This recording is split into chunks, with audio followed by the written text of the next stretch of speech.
I'm here to refute Cynthia Santos' speech on the claim that the California high school exit exam has negative effect on students. Her secondary claims are that the California exit exam is discriminatory. It also fails to measure how much a student has learned, and it decreases graduation rates. So in refutation to her first secondary claim that the California exit exam is discriminatory, I say that, well, she went on to say that the California exit exam lowered graduation rates among girls and students of color by 20%, but she failed to include that this is only for the low achieving quartile of the students. Here, I went back to her source from Sean Reardon, and he goes on to say that the graduation rates for males in the same quartile were 12% lower, which is only a 7% difference between the girls and the students of color. So there's only a small difference in like a very small quartile of students. So the impact of the California exit exam, if it's related, is very small. She also goes on to say that the California exit exam discriminates against students with special disabilities, but from the California Department of Education, beginning in 2009 to 2010 school year, the California Educational Code provides an exemption from meeting the KC for students with disabilities that have satisfied all the qualifications for a high school diploma. So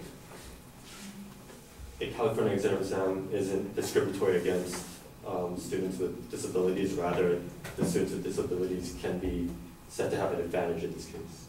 The second claim is that the California exit exam fails to measure how much a student has learned, but the purpose of the California exit exam is not to measure how much a student has learned. From again, the California Department of Education, the primary purpose of the high school exit examination, or the KC, is to improve pupil achievement and to ensure pupils who graduate from public high schools can demonstrate grade level competency in reading, writing, and mathematics. So it's not to measure how much they know, but rather to see if they know enough and to give them more help if they require special attention. And then she also says that the California exit exam is meant to measure the knowledge of the student in one test, but rather measuring the student in one test, the students are given multiple chances, up to at least, actually I think it's different for every school, but up to like 7, 8, they're given very numerous chances, where in every case where they fail, if they don't pass, they're given extra attention. The third claim is that California exit exam decreases graduation rates. But from Jay Green, who works at the University of San Diego, he goes on to say that 40% of the people that don't graduate didn't have the qualifications to get the diploma anyway. So we can't attribute the 2% increase in dropout rate directly to the KC, because it could be anything. So we can even say that schools are just failing to provide the material that the students need. And then she also says, as her last point, that the KC is causing an increase in GED test taking, which is an alternative to a high school diploma. And it's kind of the same thing, but you just at a disadvantage if you don't get a diploma and you get the GED. But the thing is that the people who take the GED, actually it's beneficial if more people are taking the GED who don't take or get a diploma. Because if you don't have either one, the diploma or the GED, you're at a very significant disadvantage after you exit high school. So if more people are opting for the GED when they can't get a diploma, it's actually beneficial. Yeah, so.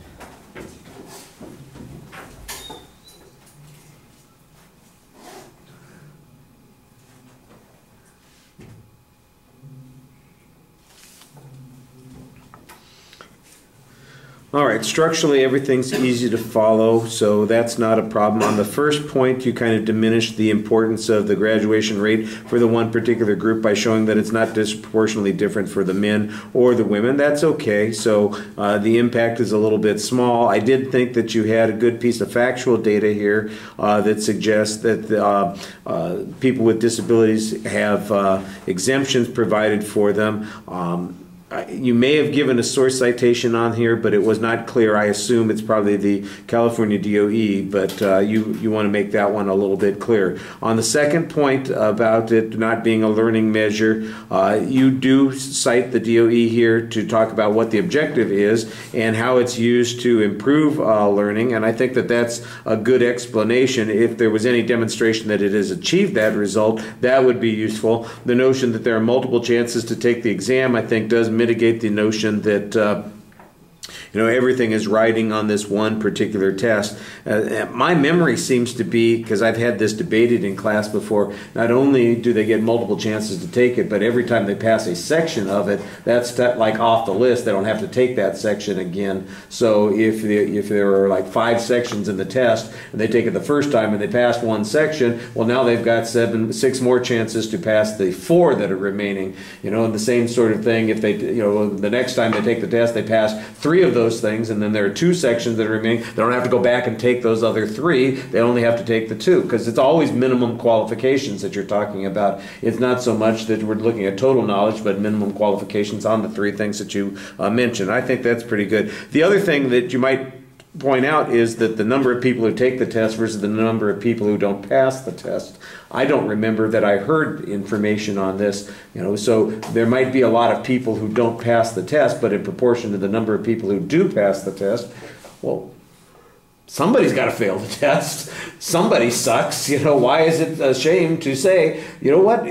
There's a disproportionate number of people who fit in this particular category. Well, they need help to be able to fix this. But the truth of the matter is there's always somebody who's not meeting minimum qualifications. It's not the fault of the test as to who those people are. It might be a problem with the schools. That's what the test is supposed to help us figure out, how to fix those kinds of problems.